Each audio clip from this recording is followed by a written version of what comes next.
숙여서 안 보여요.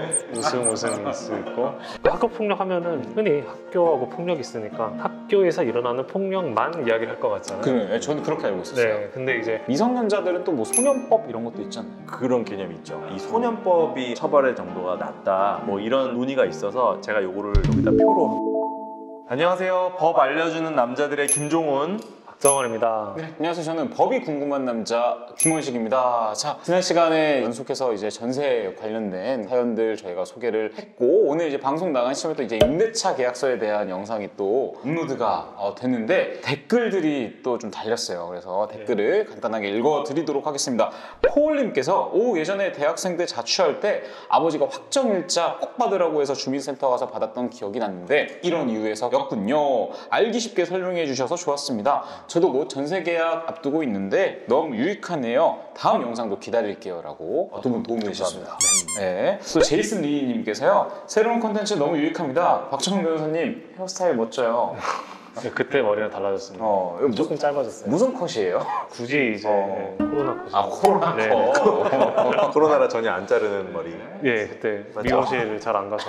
네. 자, 그리고 IM 디자이너님께서 박정훈 변호사님 자꾸 고개를 푹 숙이시면 얼굴이 안 보여요. 유익한 법률 최고예요 라고. 그때 이거 모르겠는데, 보느라고. 네. 근데 그 내용이 계속 고개를 숙이라는 뜻이에요? 아니면은 좀 들어달라는 얘기예요? 숙여서 안 보여요.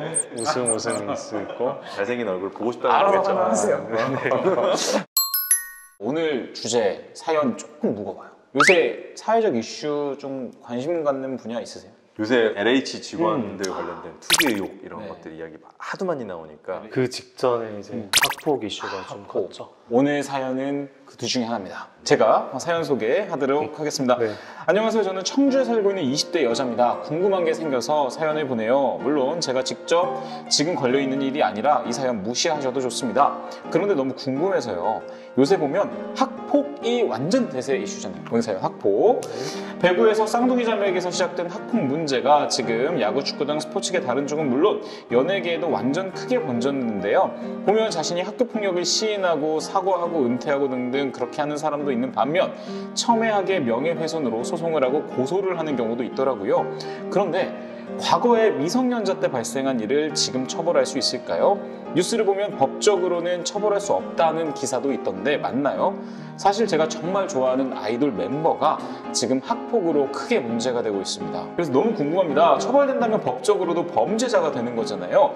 물론 학교 폭력이 진짜 큰 잘못이긴 하지만 또 괜히 제가 좋아하는 아이돌이다 보니 걱정도 되고요. 뭔가 사연이 두서가 없네요. 결론은 과거에 미성년자 때 저지른 학교 폭력으로 지금 법적인 처벌을 받을 수 있을지가 궁금합니다. 창천 미팅룸 법 알려주는 남자들에서 알려주세요 라고 보내주셨고요. PS가 있습니다. 왜 자꾸 오늘 진짜 많다. 이거 인기가 많구나. 이분이 저를 약간 네. 아니요. 이건 진짜 있는 그대로 갖고 온 거예요. 박정원 변호사님 머리 언제까지 기르실 예정이세요? 친구랑 둘이 즐겨보는데 내기를 했어요 라고. 어느 쪽에 두 분이 있어요. 두 분이 내계신 것 같아서. 두 분? 20대 여성. 근데 청주에 살지 않습니다. 아, 저희 PD님 청주에 살지 않기 때문에 아마 이제 애청자분께서 확실하네. 네. 보내주신 것 같은데 청주 사신 거 아니에요? 언제까지 기를 거예요? 저 잘랐고요. 네. 또 조만간에 또 자를 거예요. 한 번 더. 네. 알겠습니다. 자, 학폭. 굉장한 충격이 됐었죠. 막 고구마 줄기 나오듯이 막. 그죠? 뭐 연예인뿐만 아니라 이제 일반인 사이에서도 좀 좋은 회사에 취업을 했는데 이제 그런 좀 분들도 계시고 엄청난 사회적 이슈가 되고 있는데 학교 폭력의 정의를 한번 하고 가야 될 것 같아요. 이렇게 때리고 막 이러면 학교 폭력? 아니 학생이 아니라서. 제가 딱 그 이야기 하려고 했는데 학교 폭력 하면은 흔히 학교하고 폭력이 있으니까 학교에서 일어나는 폭력만 이야기를 할 것 같잖아요. 그래, 저는 그렇게 알고 있었어요. 네, 근데 이제 이 사연 보고 준비를 하면서 알게 됐는데 법률 이름이 학교 폭력 예방 및 대책에 관한 법률이란 법이 있더라고요. 법률이 아예 있어요? 네, 있었어요. 근데 거기 보면은 여러 유형들이 있습니다. 그래서 학교 내외에서 학생을 대상으로가 이제 학교 폭력이 학교를 의미하는 거고, 학생을 대상으로. 그 다음에는 뭐 상해, 폭행, 감금 뭐 이런 식으로 쭉 있어서 그러니까 우리가 생각하는 물리적 폭력 외에 다른 폭력들도 포괄해서 규정을 하고 있고 그 범위가 굉장히 넓다라는 걸 단적으로 보여주는 게 정보통신망, 그러니까 인터넷을 이용한 음란, 폭력 정보 등에 의해서 이제 피해를 주는 경우 뭐 이런 것까지 포함이 되어 있어요. 내가 만약 하면 어떤 학생을 괴롭히기 위해서 인터넷에 뭔가를 올렸다라고 하면 이것도 학교 폭력이 될 수도 있다. 아, 이거 굉장히 넓게 보는구나. 예를 알게 들면 됐습니다. 이제 저희 셋이 한 반인데 네. 저랑 김종훈 변호사가 메시지로 박정훈 변호사한테 뭐 박정훈 막 바보 막 이런 거 계속 멍청이 막 이렇게 써서 그걸로 힘들어하면 이게 학교 폭력이 될 수 있다는 거죠. 그쵸. 법 자체는 그렇게 돼 있어요. 그래서 실제로 법에 사이버 따돌림이라는 단어가 있더라고요. 진짜요? 네, 지금 딱 말씀하신 그런 사례를 규율하기 위한 용어가 있습니다. 이분이 가장 궁금해하시는 건 그거예요. 과거의 학교 폭력 과연 처벌될 수 있을까? 이게 이제 처벌이라고 하는 게 이제 형사처벌의 개념이 있고 형사처벌을 제외한 행정적 제재랄지 사적인 제재 예, 이런 부분이랑은 또 별개거든요. 아, 처벌과 제재는 나눠야 좀 된다. 다르다. 예. 예를 들어서 최근에 이슈됐던 그 프로배구 선수들 네네. 같은 경우는 중학교 때 폭력 문제인데 지금 뭐 한참 지났잖아요. 그쵸. 지금은 국가대표 자격을 박탈됐고 무기한 출전 중지됐고 프로팀에서. 예, 네. 그러니까 이런 식의 제재, 행정상의 제재를 받은 것들은 형사 처벌이 아니기 때문에 그 기한의 제한이 조금은 완화돼 있어요. 많이 지났어도 제재를 할 수 있는 거죠. 처벌을 받는 문제는 국가기관이 형벌권을 발동을 해서 정말 뭐 인신 구속을 하든 벌금형에 처하든 이렇게 해야 되는 부분이라서 이 부분은 엄격한 법의 테두리 안에서 돼야 되잖아요. 일정 시간이 지나면 처벌할 수 없도록 한 제도가 있어요. 저 그거 알아요. 네 글자인데. 공갈 협박?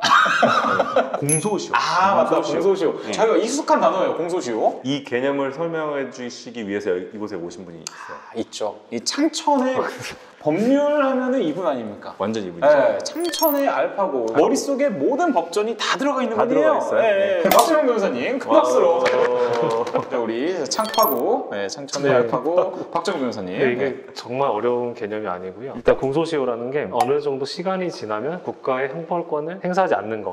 이게 비교하기 쉽게 권리와 관련돼서도 권리도 소멸이 되잖아요. 예를 들어서 제가 김원식 아나운서님한테 뭐 100만 원을 빌려줘요. 그리고 10년 후에 제가 갚으라고 해요. 그러면 소멸시효가 끝나서 못 받아요. 안 갚아도 돼요. 민사적인 채무, 네. 채권 채권 채무는 채무는 일반적으로 10년. 그러면은 어떻게든 피해 다니면 안 갚아도 되는 거예요? 그럴 수도 있죠. 근데 이제 네. 소송을 하게 되면은 그전에 그쵸, 소송을 그쵸. 하게 되면 안 되는데 네. 이것과 똑같은 거예요, 사실. 제가 범죄를 저질렀다고 해도 공소, 그러니까 검사가 기소만 하지 않으면 이 시효가 끝나는 거예요. 공소시효라는 거는 결론적으로 범죄에 따라 기간은 다르지만 그 어떤 기간이 지나면 국가가 형벌권 행사할 수 없는 시간 개념으로 이해하시면 돼요. 기소는 잡혀야지 기소가 되는 거죠? 그렇진 않고요. 이제 검사가 유죄의 증거를 입증할 만한 증거가 모아졌다고 했을 때 모아졌으면. 기소를 하고 피의자의 신병이 사실은 중요하잖아요. 그렇기 때문에 현실적으로 기소를 못 하는 건데 아주 예외적으로 신병이 확보되지 않았는데 기소를 하는 경우가 있기는 해요. 너무 명확해서. 그렇다기보다는 이 공소시효가 끝나니까. 일단 해보고 일단 오는 하는 거구나. 네, 다 그렇다는 게 아니에요. 아주 예외적이죠. 사실 저희가 용어적으로는 되게 많이 들었던 단어인데 왜 공소시효가 왜 그런 있냐? 제도가 있냐? 왜 공소시효가 있냐?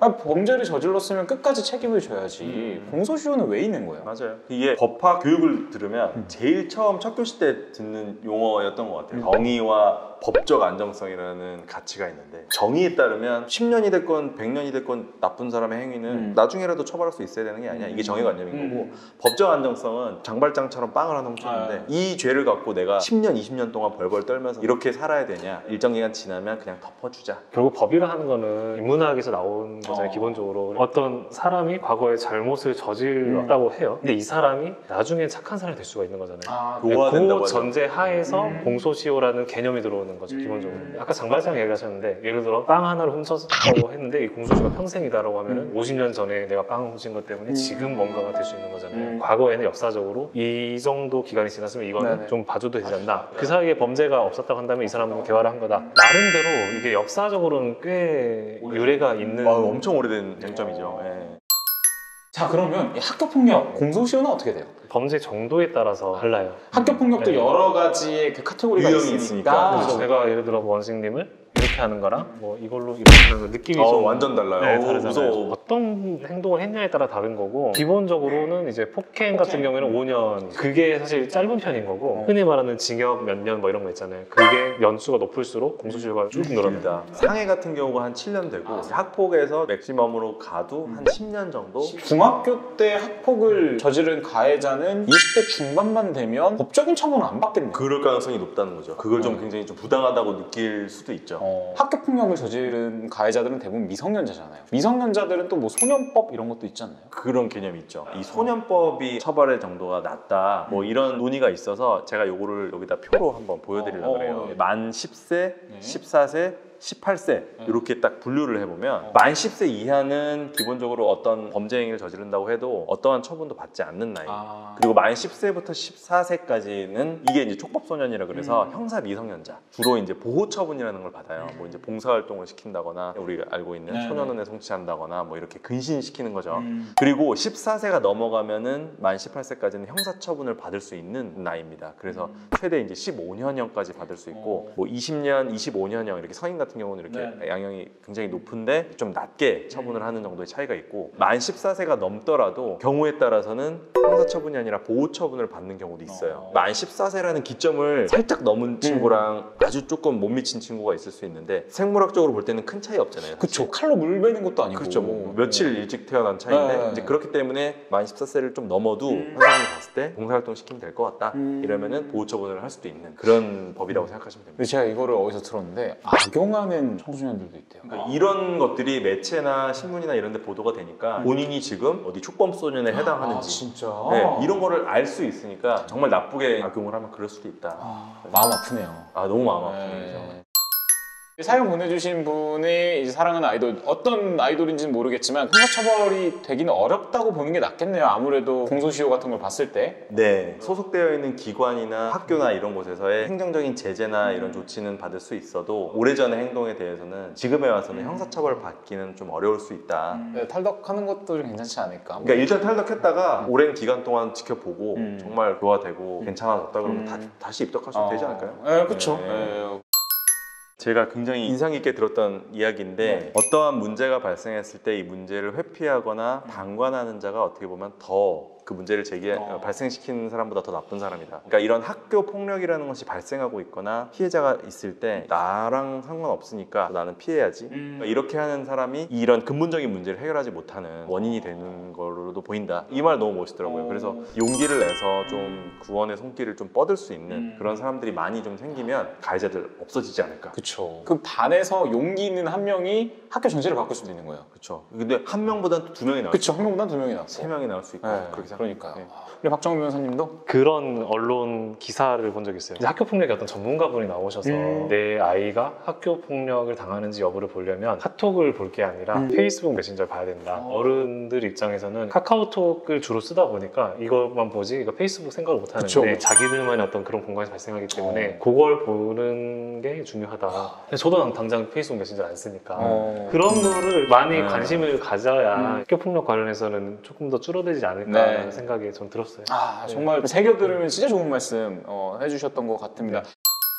창천 미팅룸 법 알려주는 남자들에서는요, 여러분의 사연 받고 있습니다. 법과 관련된 모든 사연 다 받고 있으니까요, 이메일로 사연 보내주시고요. 사연 보내주신 분들 중에서는 저희가 이제 스타벅스, 아메리카노, 기프티콘 누가 보낼지 몰라요. 아니면 댓글로 저라고요? 누구에게 커피를 받고 싶다라고 이제 댓글로 좀 남겨주시면 그거 괜찮네요. 김원식입니다. 게임 원식 박정은, 우리 창파고, 우리 또 연변인, 우리 또 김병훈 변호사님 선물도 받으시고 법률 상담 받으시는 좋은 기회 놓치지 마시고요. 자, 지금까지 저는 법이 궁금한 남자 김원식이었고요. 저희는 법 알려주는 남자 김종훈. 네, 박정헌입니다. 다음 시간에 또 만나도록 하겠습니다. 안녕. 안녕.